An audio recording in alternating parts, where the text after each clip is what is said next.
కౌశిక్ రెడ్డి సంజయ్ విషయం ఎమ్మెల్యే సంజయ్ విషయం తీసుకుంటే అంటే కదా డాక్టర్ సంజయ్ కుమార్ సంజయ్ వాళ్ళ విషయం చినికి చినికి గాలివానిగా మారినట్టు అటు ఇటు తిరిగి చొప్పదండి కార్యకర్తల మీద పడ్డది. పేరుతో దూషణ కాంగ్రెస్ నాయకులపై చర్యలు తీసుకోండి. కరీంనగర్ రూరల్ ఏసీపీకి మాజీ ఎమ్మెల్యే శంకర్ రవిశంకర్ ఫిర్యాదని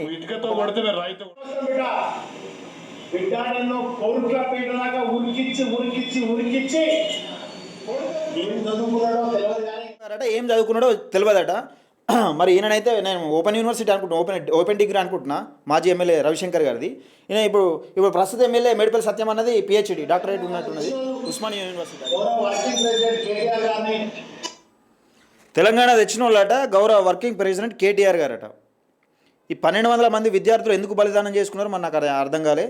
ఈ 1200 మంది విద్యార్థులు బలిదానం చేసుకుంటే మరి మొట్టమొదటిగా బలిదానం చేసుకున్న శ్రీకాంతచారి తల్లికి శంకరమ్మకు మరి ఎందుకు ఒక ఉద్యోగం కూడా రాలే, కనీసం ఎమ్మెల్సీ పదవి కూడా రాలే? ఎందుకు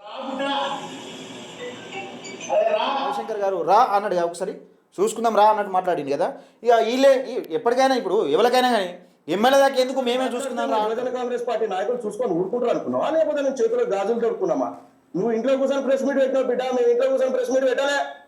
మేము బహిరంగంగా రోడ్డు మీదకి వచ్చి ప్రెస్ మీట్ పెట్టినాం. నువ్వు చర్చకు సిద్ధమంటున్నావు కదరా, ఏడు కురికిస్తావు మా సత్యమానను, కొరుట్లపేట కురికిస్తావా? బిడ్డ చింతబరిగా బట్టి నీ బట్టలు పచ్చి బట్టలు నీళ్లు పోసి నిన్ను కొట్టి ఇక్కడ నుంచి నీ కేసీఆర్ ఫామ్ హౌస్ కి ప్రెస్ మీట్ పెట్టి ఈయన మాట్లాడిన తర్వాత ఏమో డైరెక్ట్ ఇంటికి వస్తా అని ఇంటికి వెళ్ళిండు. అసలు ఇంటికాడ ఏం జరిగింది? ఇప్పుడు ఇక్కడ జరిగిందంతా అక్కడనే అంశం. ఇక్కడ ప్రెస్ మీట్లతోనే సరిపోలే, ఇక్కడ ప్రెస్ మీట్లతోనే అయిపోలే కథ. ఈ ఇంటికి వస్తా అని ఇంటికి వేయండు.